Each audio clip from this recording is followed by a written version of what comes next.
last time getting clean, that from that night, it was just so bad. And I felt like it wasn't who I wanted to be as a woman. It wasn't who I wanted to be as a mother, as just a child of God. It wasn't. It was just like, yo, and it was so bad where it was like you don't even know exactly what happened. Yeah. Because you're blacking in and you're blacking out, but your body knows. Right, you know? right, that part. You ever your wake up knows. from like a crazy night, like, glory be to God. Like you ever wake up from a crazy night and you're just in so much physical pain and you don't know what the fuck happened to you. You ever wake up with scars and bruises or cuts and like you don't know what happened. You're missing fingernails. You got pieces of your hair ripped out. And I'm not like, you know, you ever woke up in a jail cell like it came to and like your bill's $10,000 fucking dollars and you're like, what happened? Right. That's the question. So I got sick and tired of being sick and tired. I had one reservation. So that wasn't Siobhan right there. That was Kiki. That was Kiki. Formerly known as Kiki. Conscience. Right. Dude, she's such a strong speaker. Yo. Very strong. Yeah, no, we love her. When she was speaking, it was almost as if I could like visualize what she was saying, and like it was almost as if like I could see through her eyes, you know. And it was just very powerful. And this whole episode, you know, in general, I've been on most of the panels here at Show and Tell, and I think that this was like the number one most deepest felt penetrative experience that I've personally had on this show. Not only just from her personal testimony, but from Siobhan's, from I forget the dude's name sitting there in the middle, Spencer, you know, from his story talking about how he was on heroin, and you know, since from like his last day of heroin was when dude right there pulled him out, and he's been, you know, in that church in Eric's church ever since. It was just a real, like, if you haven't watched that episode, please go and watch it.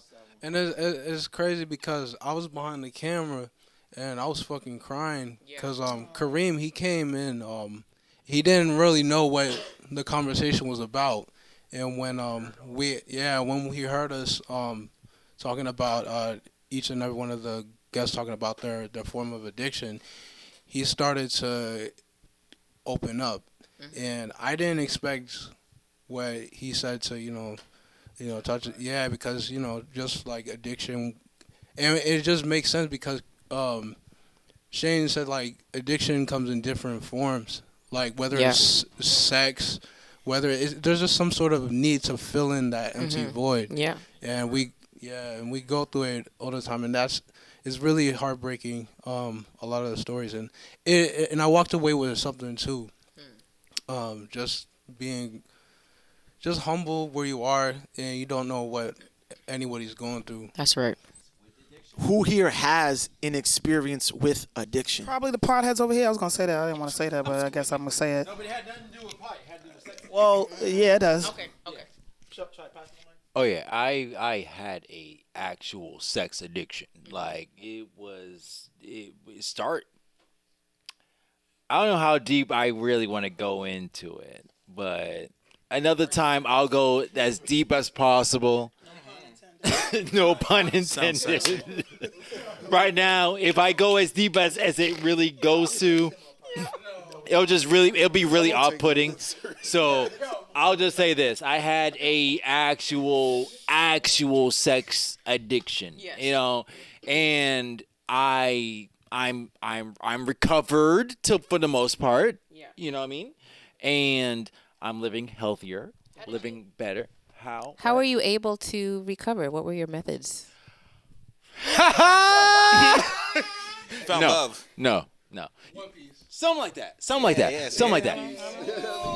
I'll be watching your IG stories. You know what I mean? You find someone or find something, to just like to take that addiction fuel that you have in your inner core, and just dive into something else that's more healthy than, just bodies, because that's just you'll yeah, exactly. It looks crazy. And then we have kids, and then we have children. It's a slippery slope. Yeah. You gotta be careful. You gotta be safe. You gotta be healthy with it. Yeah. So now finding a balance with everything and finding someone who's able to really like handle, you know, and well, I won't say. I don't want to go to on the full extent, but able to meet certain, expectations. Mm-hmm. But you see how important it is to find a partner that can please you sexually, mentally, emotionally, can change your addiction to sex. Oh, yeah. And do you think she had 5 bodies, or you think she had more? What do you think? I think okay. If you want, no. She changed your motherfucking life. She changed this man's life. Let's stick to the addiction portion. Okay? Because we got some real addiction portion. Do you honestly think that I'm worried about her number? No, definitely not. Versus You seem my like a number. very secure man. Do you really think I'm worried about like honestly, she can't to add compete? to the Clearly, it addiction takes a thing, real woman to do that. and to like add to the addiction thing, I don't think a lot of people really She know can't how compete. bad it is really out here. Just last weekend, I was right there trying to drop off some stuff at the hospital, and I went across the street on this little facility thing, and it was like an episode out of some crazy anime. How many homeless people and drugs I see. I thought I was gonna get attacked. You know what I mean? It was crazy. And usually, you drive by it. Oh yeah, there it is. It's kind of like a freaking zoo, pointing at the animals. But like when I was actually in the middle of it, I was like, this is actually insane. So there's an actual real problem out here when it comes to addiction. So Yeah, right in our neighborhood. We're in it's crazy. Roxbury, and Melina Cass is what do they call it? What they calling it? Skid Row? Is they calling it really Skid Row? Down here? Yeah. Oh, Methadone Mile? Methadone Mile.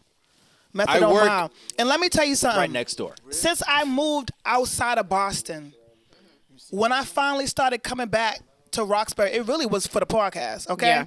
I come to Boston to go to work, and when I leave, I don't come back towards this motherfucker, okay? Yeah. So coming to Roxbury at night was when I saw how really bad it was out here. I was shocked.